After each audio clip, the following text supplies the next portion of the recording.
So hello guys, good morning everyone, and we are here at Barangay Lucay, Batman Leyte para i-surprise si Mama Joanne sa kanyang birthday today. So ayun, isa nating foreign national ang gustong i-surprise ang kanyang minamahal dito sa Pilipinas at dito nga po ito sa Batman Leyte. So ayun, maraming salamat po.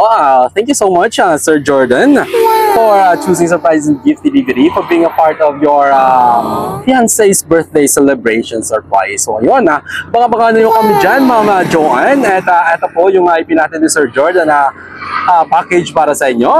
Meron po tayo dito ng 12 pieces of red roses, and of course our dalawang kakanin, at meron tayong Ferrero Rocher of course, at ang ating customized cake na heart shape, and of course red theme po yung napili ni Sir Jordan para sa kanyang fiancé. So yun, thank you so much again. At sa mga nais po pa-surprise sa kanilang mga masabuhay dito sa Leyte and Samar, just contact Surprise and Gift Delivery at kami na po bahalang mag-surprise sa mga naiwan nyo dito sa Leyte and Samar. So yun, in all locations nga po pala tayo. Pwede kami sa birthday, sa wedding proposal, mansari, anniversary, at kahit ano pa po yan, ay kaya namin ihatid yung surprise ang nais may patid nyo dito para mapasaya nyo ang pamilya yung naiwan dito. So yun, God bless everyone, keep safe, and peace out.